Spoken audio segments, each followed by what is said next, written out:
Čo je závislosť na hrách? Závislosť na videohrách je stav, keď človek stráca kontrolu nad svojim hraním a začína negatívne ovplyvňovať jeho život. Hranie sa stáva prioritou na úkor školy, práce, rodiny či priateľov.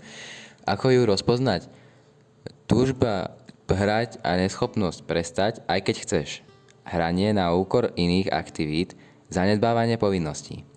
Zvýšená podráždenosť, ak nemôžeš hrať. Problémy so spánkom, zdravím, vzťahmi. Prečo vzniká závislosť? Závislosť vzniká preto, lebo videohry sú navrhnuté tak, aby boli lákavé a odmenujúce. Uvoľňujú v mozgu hormóny šťastia, čo môže viesť k tomu, že sa hráč stále viac vracia k hraniu. Ďalším faktorom môže byť únik pred stresom alebo problémy v škole. Aké sú dôsledky?